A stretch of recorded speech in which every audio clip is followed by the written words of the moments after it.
Islam dari sisi negatifnya. Namun sebelum itu kita harus tahu dulu teknologi itu apa sih.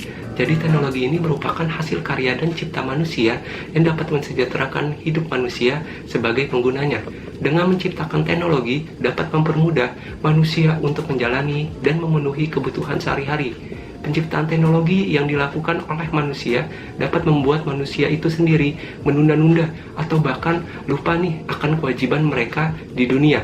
Misalnya menunda kewajiban sebagai umat muslim, terutama untuk melaksanakan sholat 5 waktu. Oke, sisi negatif dari teknologi misalnya itu lupa akan kewajiban untuk beribadah, suka menunda-nunda dalam beribadah seperti sholat 5 waktu, serta membahayakan proses pertumbuhan anak, terutama bagi anak-anak remaja dan usia-usia dini, dan juga dapat merusak jiwa pengguna teknologinya dan ketergantungan menggunakan teknologi nih.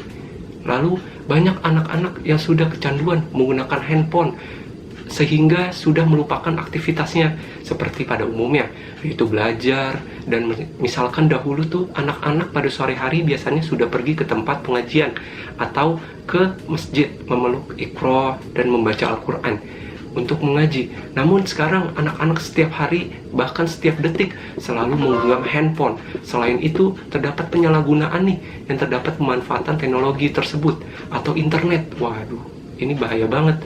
Salah satunya digunakan untuk melakukan penipuan.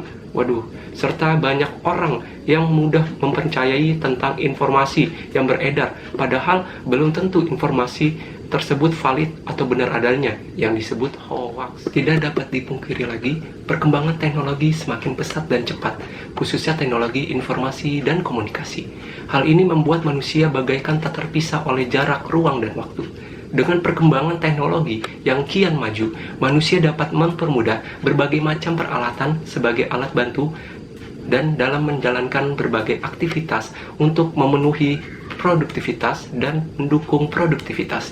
Dan kemudahan di zaman ini adalah adanya aplikasi Al-Quran di gadget dan HP yang memudahkan orang untuk membaca Al-Quran di mana saja.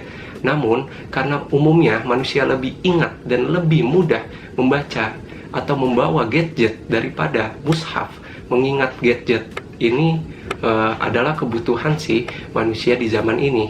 Namun, perlu kita diketahui bahwa ada ulama yang berpendapat bahwa Al-Quran ini lebih baik dan lebih utama daripada membacanya di aplikasi gadget atau HP atau aplikasi-aplikasi Al-Quran yang ada di gadget. Sehingga hendaknya kita sebisa mungkin membaca Al-Quran jika memungkinkan. Terdapat dalil hadis Nabi Shallallahu Alaihi Wasallam yang menganjurkan untuk membaca dari mushaf, yang isinya adalah: siapa yang ingin dicintai oleh Allah dan Rasulnya, maka bacalah mushaf.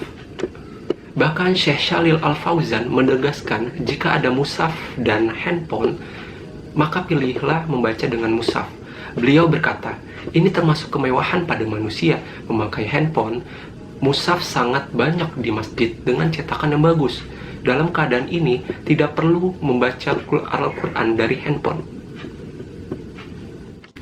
Tidak dipungkiri lagi, kecanggihan teknologi di abad ke-21 ini menimbulkan beragam dampak mulai positif hingga negatif. Salah satu efek yang paling menonjol yakni pemandangan anak di bawah umur kisaran masih SD dan SMP lah, yang menggenggam handphone canggih saat pergi ke sekolah, bahkan ingin mengaji pun juga membawa handphone.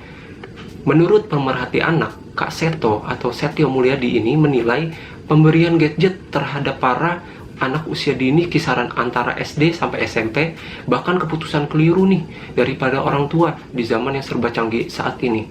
Sebab mereka belum pantas menerima perangkat elektronik yang bisa membuatnya melakukan hal apapun tanpa batas di dunia maya, bahkan bisa-bisa lupa waktu. Kak Seto juga menilai kalau toh untuk tahap awal HP sekedar untuk komunikasi saja, HP untuk telepon saja, tidak usah yang perlu canggih, itu kata Kak Seto. Dan saya setuju sih, kalau bisa diberi HP yang hanya bisa teleponan saja dan hanya pakai pulsa saja, kalau bisa seperti itu. Dan kata Kak Seto juga mengakui jika di era teknologi maju seperti sekarang saat ini, tak bisa menghindarkan anak-anak untuk menggunakan gadget. Namun, sebaiknya pengguna gadget itu dilakukan di bawah pengawasan orang tua. Saya sangat setuju nih. Oke, lanjut. Menurut Kaseto, penggunaan ponsel secara pribadi sebaiknya diberikan kepada anak-anak yang berusia umur 16 tahun. Wah, tentunya udah SMA ya. Lalu, meski sudah diberikan kepada anak, orang tua sih wajib mengeceknya sebulan sekali. Wah, ini wajib sekali. Sehingga mengetahui apa yang dilakukan mereka selama memegang gadget. Saya setuju banget dengan pendapatnya Kaseto, agar orang tua bisa mengontrol apa saja yang dilakukan anaknya saat bermain HP. Dan sekarang juga ada aplikasi dan HP juga ada fitur nih, ranah anak ya. Agar anak-anak di bawah umur hanya bisa membuka aplikasi yang disediakan oleh orang tuanya, dan tentunya orang tua mudah mengontrol aktivitas anaknya saat bermain gadget. Oke, masih menurut Kaseto juga nih, penggunaan internet tanpa adanya kontrol dari orang tua malah akan menimbulkan dampak negatif nih, alias mudarat ketimbang manfaatnya. Astagfirullahaladzim, banyak sekali nih anak-anak yang terjebak pada kenakalan remaja akibat terlalu bebas meniru hal apapun di media sosial. Oke, terdapat kasus efek negatif dari TIK, yaitu ada anak kecanduan game online, memegang pisau dan memukul wajah ibunya sendiri, dirawat di rumah sakit jiwa. Oke, tindakan seperti yang dilakukan oleh anak tersebut kerap dijumpai oleh Dr. Isa Multazam Nur, psikiater anak dan remaja di Rumah Sakit Jakarta Dr. Suharto Hurjan. Oke, Dokter Isa juga mengaku pernah mengenangi anak yang galak karena kuota pulsa pada ponselnya habis. Gawainya waktu itu sih habis pulsanya, kemudian dia minta untuk dipenuhi, tapi keluarga enggan memberikan. Dia langsung lempar gawainya dan memukul wajah ibunya. Dokter Isa juga menambahkan, anak tersebut tidak lagi bisa dibilangin katanya dan ditenangkan oleh orang tuanya, sehingga dia dimasukkan oleh dokter tersebut ke rawat inap. Dan dokter Kristina Siste Kurniasanti juga menambahkan, dia dari psikiater spesialis adiksi dari Departemen Psikiater RSCM Jakarta juga menekankan pentingnya peranan orang tua. Waduh, ini sangat penting sekali pada penggunaan gawai dan internet pada anak. Kata dokter Siste, juga supervisi dari orang tua itu sangat penting. Lebih baik mengenalkan teknologi internet itu oleh orang tuanya, bukan temannya.